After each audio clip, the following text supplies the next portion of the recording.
Watch out, people. This is a hostage situation. Oh, let me go. I'm gonna get people to subscribe to my Patreon at patreon.com/MatthewDonald. Or damn it, this old lady gets it. Please don't hurt me.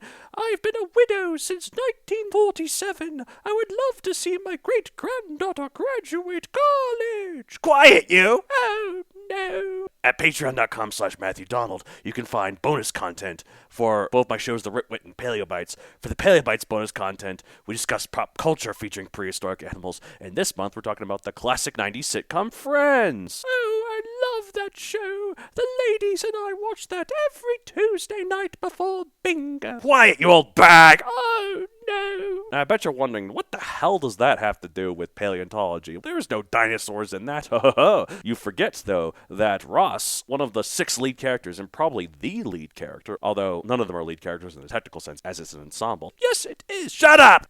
But he is a paleontologist, and there are quite a few episodes that have to deal with his paleontological work. I mean, he doesn't go on a dig or anything, but he and Rachel first sleep together in the Homo habilis exhibit. So how much more paleontological can he get, honestly? Going at it like animals, like their Homo habilis ancestors. Link is in the description. Thank you for support. Have a good day. Except for you old lady, because if you don't subscribe to my Patreon, this old lady will get it, I swear to God. I've broken free from my confines. I'm going to whack you with my handbag. You've been a bad boy. Your mother would be very disappointed in you. Subscribe to my Patreon. Roar, growl, snarl, bellow.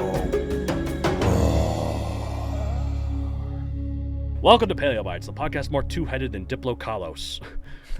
My name is Matthew Donald, and each week I and a rotating series of guest co-hosts talk about and rate a genus of prehistoric animal, be it dinosaur, mammal, arthropod, and so on. This week, I'm joined by the most two-headed person I know. No, you're okay. I was like, I beg your pardon. You're so two-headed, you're practically three-headed. Is that how it works? I Stephen Curro. do have double vision. That's true. Do you? Wait, what? I do. Surprise. Cool. Yes. I have glasses. I used to wear glasses. But yeah, like my right eye is stronger than my left eye. You have kind of a lazy eye? Or was it like one of your eye goes down? It used to be a lazy eye. Yeah, that's right. It does look a little better now, yeah. But like I'm looking at you across the table from a fair distance. So when I switch between my left and right eye, you probably don't notice too much of a difference. But my eyes shift, and the farther away I look, the bigger. Oh, like Ferb. And Phineas and Ferb, we always just one eye bigger than the Kind of. Depending on which perspective you're looking at. Kind of, yeah. So, like, I see you, and then I see another you on top of you, but I know there's only one you. And oh, how do you... That sounds annoying. I'm so sorry. I get around it because my left eye is much weaker, and I can just shut it off and just focus out on my right eye. Oh, that's cool. Wow, I didn't realize you had to deal with all that. Wow. Almost looks like you look like you have Forrest Whitaker eye. Honestly, I've been dealing with it since preschool, but it was never diagnosed until, like, college. Yeah, no, like, I definitely remember actually, like, I mean, not to get too into it, but I remember that was one of the first things I noticed about you was your slightly sunken left eye. So. Well, there you go. Yeah, but I didn't realize that it caused so many complications like that. It's got all sad all of a sudden. Oh, no, it's all right. It's fine. I guess it's true. We all have whatever. I mean, the worst thing is that it messes my depth perception, so. Yeah. Well, did you not realize that I'm 100 feet away from you, and I'm just shouting this whole time? Wait, what? No. I can barely hear you. Speak up!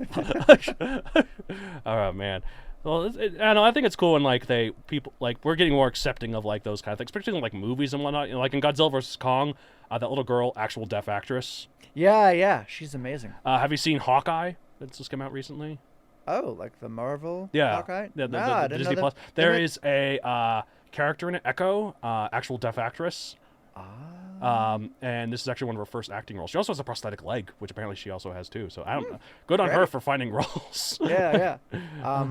I don't know if you watched the show La Brea or if you've heard of it. No. It's where people around the La Brea tar pit suddenly fall through a sinkhole that sends them to 10,000 years ago. Oh. And there's a girl... Oh wait, no, I've seen it. This is the one that I've seen people talk about on. It's a very screwy drama. Yeah, I've heard people were getting excited about it and then like, actually, wait, is this actually that good? It's like, I mean, like you only see prehistoric animals for like 2 episodes, and then the rest is just people talking and going Well, back that's and forth. boring. Yeah, it's ridiculous. It's like the movie Alpha. Where's the saber-tooth? Damn it. But anyway, I brought it up because there is a girl who actually has a prosthetic leg in real life. And yeah, no, she got an acting role and she's doing great. So, it's like Peter Dinklage, it's like he tries to avoid playing like actual dwarves or like trolls or other sort of he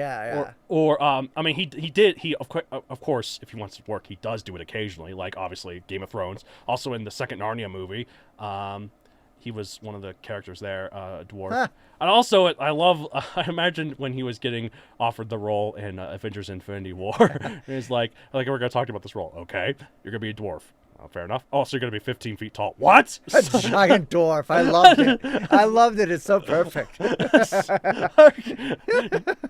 And I've seen, like, behind the scenes footage, you see him, and he's got, like, little cardboard cutouts of where he's supposed to look down at, like, Thor and Rocket, whatever. So it's just, it made him look so huge. I'm sure he felt so huge. He must have, I bet he enjoyed it. Also, he's a good voice actor, too. Like, he was in Destiny, although he did get replaced recently. But he was also in the fourth Ice Age movie. He was the villain. He was the voice of the Gigantopithecus.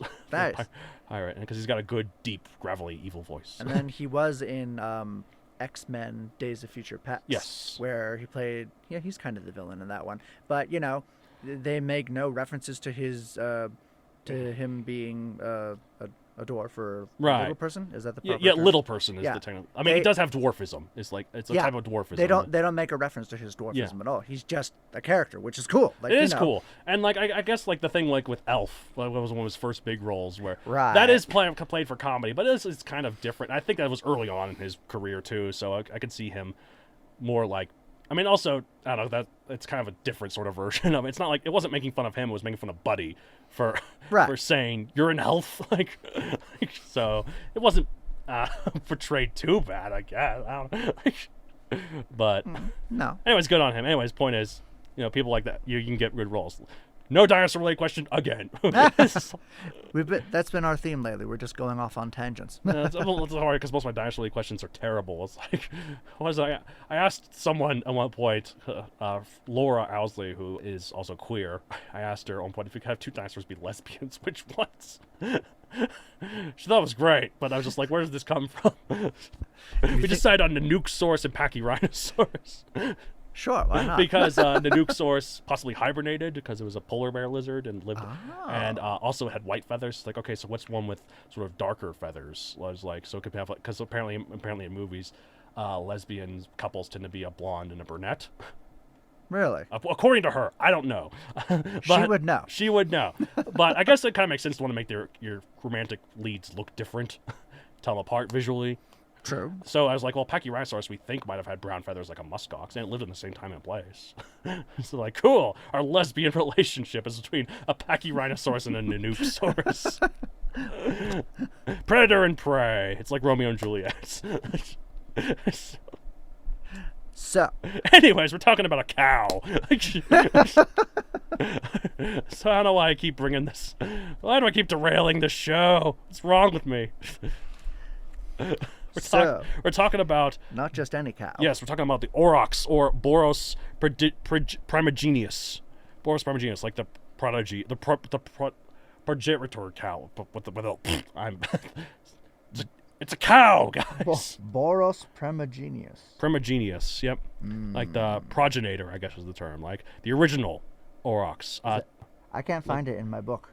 I have the Princeton's Field Guide to Prehistoric Mammals. I mean, it's not really prehistoric. I mean, it started out prehistoric, but it lived quite a while. I mean, it lived for a long time. So it might not be in there. And maybe that's why. Because it went extinct. I mean, you'll probably talk about that. I'm going to talk about that here. I actually have the exact year it went extinct first for the show.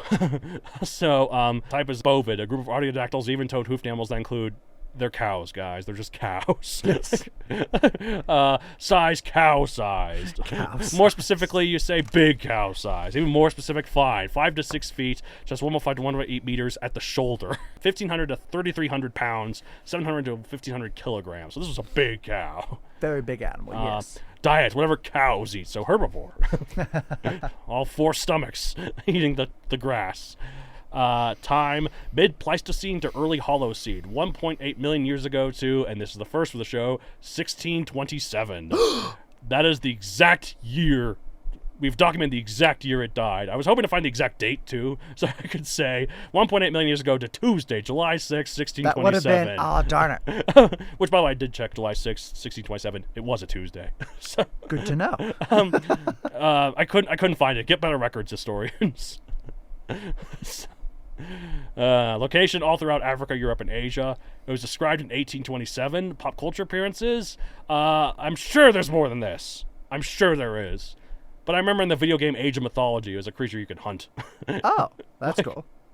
That's all I got, though, but I'm sure there's way more. They do show up in the Chronicles of Ancient Darkness book series. Yes, I'm sure also, yeah. Like the Children of the Earth or whatever, that series with like... Definitely that one. Yeah, too. I'm assuming they're in that, yep. So, anyways, this is how I'm starting my, like I always talk about these stats and this and other stuff, and then I start with the main meat of the show. And speaking of meat, this is how I'm starting with this. Here, you like burgers?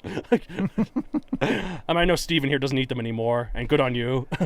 Yeah, it was a tough decision. I did it mostly for environmental reasons. Yeah, but I'm not one of those people that knocks people who still eat beef. I'm not strong enough. I love meat. Okay, I do like white meat more, which is good because that's usually better for you anyways. Also, fish is also really good, and I think that's also the best for you, honestly. I'll eat anything, honestly, if it's fried and breaded, though. Like anything. I love calamari. Maybe not anything, but maybe not Rocky Mountain oysters, speaking of cows. Anyways. I do still eat turkey and chicken. Turkey is like the most bland meat. Of all the meats to form a whole holiday around. Why turkey? I have no idea. Chicken is so much better than turkey. Turkey is it's like tuna. Out of all the fish, tuna? Ugh, tuna's nasty. It's so bad. Cod is what I'm at. Good old Arctic cod. Breaded. Fish and chips. Yes. So good. Okay, so... Back to cows. Yes, back to cows. The sole cause of global warming through their farts. Yes, it's their fault, not ours. That's what I'm saying. I'm deflecting the blame. First people said climate change isn't real. Then they said it's real, but it's natural. It has nothing to do with man. And now they're saying, okay, it is real. It is humans. But it's not us. It's the fact that we eat like cows too much. It's a huge chunk of. It is a huge chunk, yes. But I'm kidding. Obviously, that's not the only reason. Right. Obviously, I'm just doing this because I know it would piss you off. I don't want you to fume too badly, though. But no, that is one of the reasons. It also is, in fact, one of the ways that we could potentially find whether or not a planet far out in space is occupied or is not occupied, has life on it. If in the atmosphere and the composition we find a lot of methane, it's probably alien farts. Ew. But whatever works to find life. I guess, yeah. So, before we get into like the Aurochs and where it comes from evolutionarily speaking and all that stuff, let's get something out of the way. It is Aurochs. Yes. Not Auroch. The singular is not Auroch, and the plural is not Aurochses. I think I even mentioned Auroch in a previous episode. And you said it in a really smug too. I believe it is pronounced Auroch. Yes, I recant that. It is Aurochs. Good on you. And here's why it is Aurochs. It comes from the Greek. It comes from Greek and German. A mix of Greek and German. Or is an Old Norse word coming from the Latin urus, meaning original or primordial, and the ox is being more modern German. That means ox. It's where the etymology of the word ox comes from, and thus the two have compounded to form the word aurochs. Language is fun. As an English major, just let me have this one, okay? Fair enough. So back in the Pliocene, the epoch just before the Ice Age Pleistocene, it was starting to get cold and dry enough for grasslands to flourish all around the area, particularly in Europe, which supported the evolution of large grazers. Other species of cows made their way toward Europe, reaching there roughly 270,000 years ago. Evidence of aurochs, though, in Asia comes from India, Tibet, Korea, and even Japan. Now, how the heck did they get there? Japan? Well, sea level must have been lower at the time. I mean, it was. During the Ice Age, but was it that much lower? It must have been for a land bridge, I guess. I like to think they built a boat. There's a plot twist. They were more sophisticated than we thought, guys. But there's also been found in Africa, particularly in the Hoggar Mountains in Algeria. And there's evidence that the African variant survived all the way up to the Roman times. Back in the Ice Age, though, the Aurochs thrived, living alongside mammoths, woolly rhinos, and all sorts of other megafauna. But once the Ice Age ended, though, and all the other megafauna went extinct, Aurochs survived, and was the biggest herbivore of early Holocene Europe. So, And the end of the Ice Age, though, and the beginning of the Holocene also comes another creature to... Gee, I wonder who this could be. It's just man. the real enemy is man. Because as soon as the ice... I mean, they were around during the Ice Age, of course, obviously, but they were hunter-gatherers. Once the Ice Age ended, they were like, we can actually settle down, maybe plant some stuff, maybe do some agriculture. And thus began the Neolithic Revolution. Ta-da! In order to have all these farms, you also need to have some animals, and there's all these Aurochs around. Might as well. Yeah, they got tired of hunting them, so they started corralling them and, farming them. Breeding them to become more like the Eurasian cattle that we know of today. And it's funny because, there's different types of Aurochs, and then became different types of cattle. And the Indian Aurochs was bred into the modern Zebu cattle. If you remember the VeggieTales classic, The Song of the Zebu. I grew up in a Christian household, so... So that's what a Zabu is. Yes! I thought it was just some nonsense thing that Larry was singing about. Yeah! It's a descendant of the Indian Aurochs. I bet you did not expect that to be No, I in this did show. not. So the Zebu is descendant of the Indian Aurochs. While the Eurasian Aurochs was bred into the Taurine or European cattle, which is what most cattle are today. Like, if you go out there in the stockyards... We both went to college up in Greeley. I live in Windsor, which is a skip from Greeley, so there are days I'll go outside and I'll still smell it. Yeah, smell that Greeley is what I used to say. Even though it wasn't really Greeley's fault, it was Gilchrist's fault. Those were all the slaughter farms. Houses were Greeley just got the blame because it was the quote-unquote big city of the area. Right. And there would be a wind that would come in and blow it on. You would smell it in Greeley. I'm not saying you wouldn't, but it's not Greeley's fault. Technically, no. So, the ancestral Aurochs remain in the wild areas of Europe and Asia, and once AD, or the Common Era, began, the growing human populations kept it confined to the most remote regions of northeastern Europe. Hunting Aurochs became quite common, but then eventually the Aurochs population dwindled to the point it was only restricted to nobles, and then only to royals.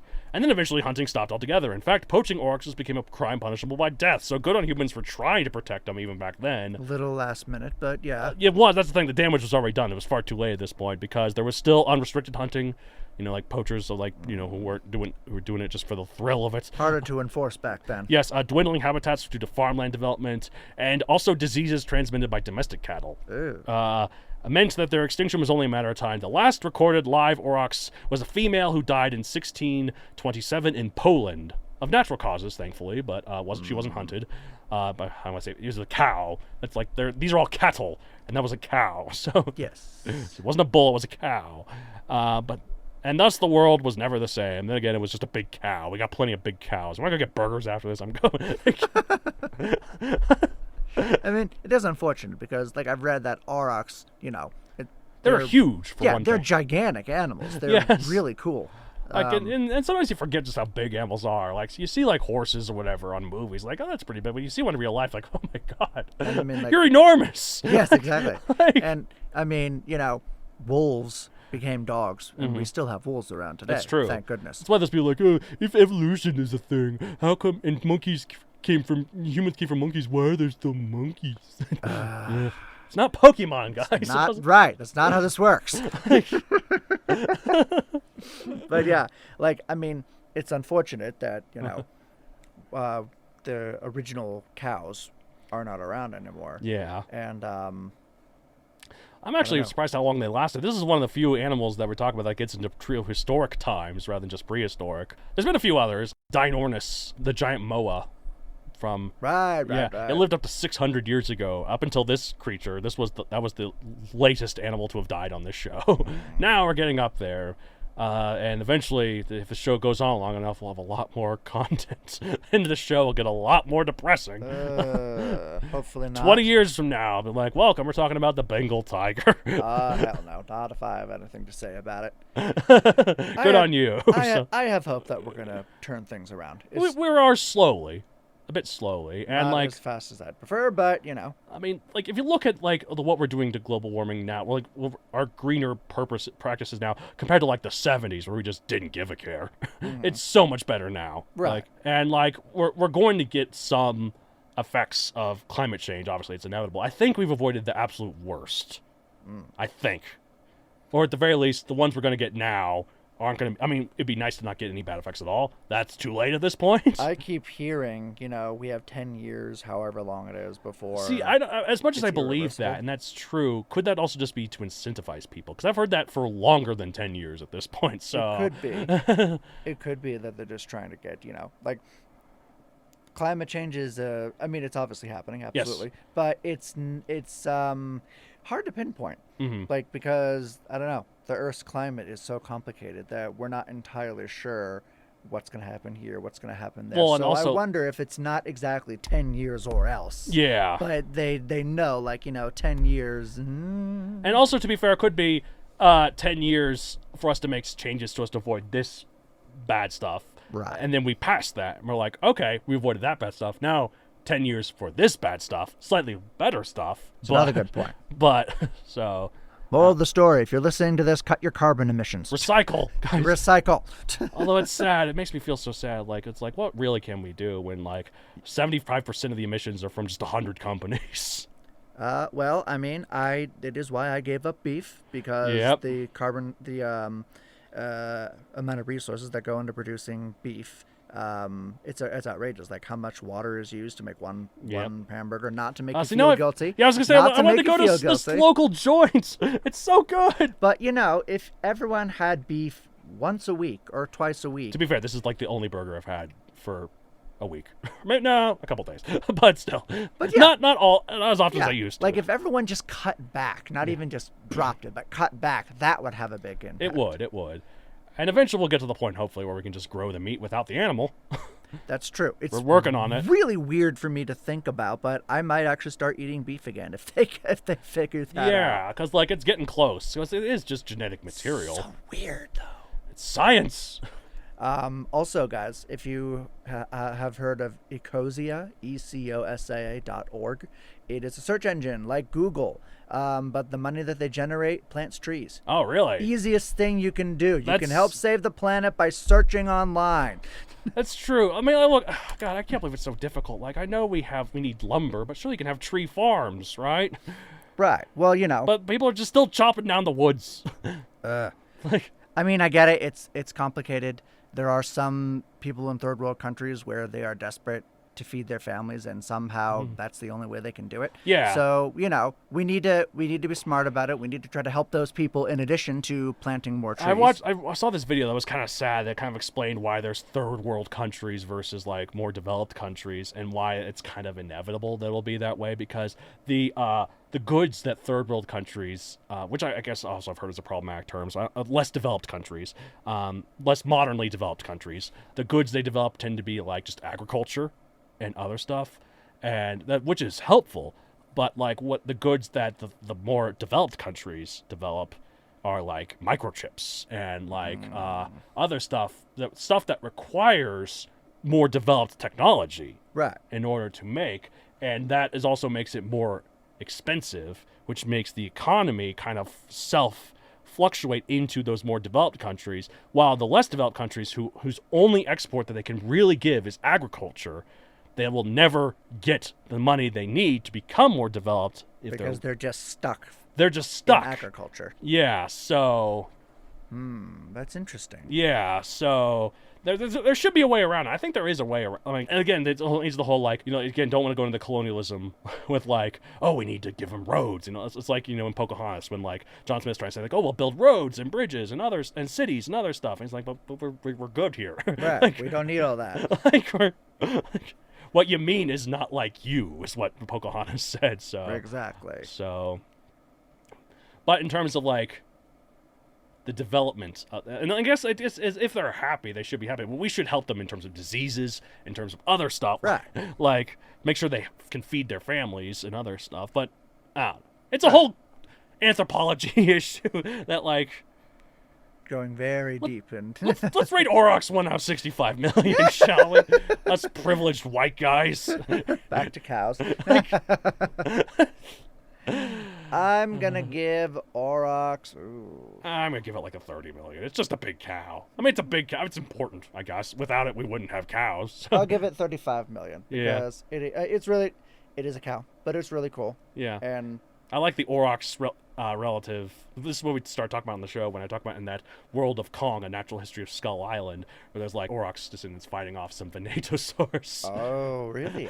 I missed that page. Oh, it's so cool. And it probably would be able to fight it off. It's a big cow, even fighting off dinosaurs. Big enough, yeah. Yeah. That'd be cool. It's just cool. I love that. I love seeing them mix like that. In the Chronicles of Ancient Darkness series, Yeah. not only do they have regular Aurochs that show up, they have a clan named after the Aurochs, and in their mythology, there's the world spirit, who's basically God, and then there's the red Aurochs, who's like the devil. Oh, And, really? yeah, like he got like the world spirit, and the Aurochs fought, and there's this whole cosmology. So like there's a red star in the sky, and they believe yes. that's the evil Aurochs. Interesting. So, yeah. It's kind of funny because in Norse mythology, there's Emthula, which is the giant cow that. I bet that's where it came. Yeah, but it was the devil. It was like the original. Like it licked the salt of the earth, like the salt became like Gunungagap or something. Yeah. And then through that is also birthed, or at least unthawed, I guess, Buri, who is the father of Bor, and Bor is the father of Odin. Ah, interesting. So The books are set 6,000 years ago in what we now call Scandinavia. Okay. So that makes sense then, it's yeah. riffing a little bit, but That makes still sense kind of then, its yeah. own thing. But yeah, like, so in case you want to, Odin's great-grandmother is a cow, yes. So, Yeah, that's, so really interesting to think about. it's all, I remember one point in my Norse mythology story where I had like them as teenagers, or whatever. There's one point where someone stubs their toe. I'm like, Emthula, mother of Buri. I might start saying that now. Yeah. All right. Well, that's it for this week. I just say at the end of every. Wait. Do it again. I'm hungry. I need my burgers. If you want to get a hold of the show, you can contact us at matchd@matthewdoncarrero.com for any general questions to any of the co-hosts. If you want to follow me on social media, you can follow me at Matthew Don Carrero on Facebook, at MatthewDon64 on Twitter, and MatthewDon64 on Instagram. Where can we find you? Or what's your stuff to plug? I am an author. I have a novelette, The Spark. It's a sci-fi adventure. Yes. You can find it through Herith Publishing, and you can find that and more of my short stories and poems on my website, StephenCurro.com. That's Stephen with a PH, C in the middle, Curro, Curro. Yes. That's why I like having the name Matt Hall or Matthew Donald. Actually, no, there's still confusions. Like, is it 1 T or 2? Like, who the hell names... I've said this on multiple podcasts before. It just drives me crazy. Who the hell is named Matt with 1 T? I'm not a floor mat. Granted, people walk over me all the time. Well, now you know how I feel. How many times people have spelt my name with a damn V? Granted, phonetically, it should be a V, but my name's a PH. Thing. In your it's instance, the way it is. It kind of makes it's kind of justified. Find me a Matts with 1 T. I've met people with Matts okay. with 1 T. My apologies. It's not as common as 2 T's, but it's there. I feel so sorry for this. Like floor mats, like you can walk all over them. People walk all over me all the time. I mean, not literally. I'm talking about like how they just. Oh, right. Well, it's a self-deprecating joke. I do those. I see. No, that's good.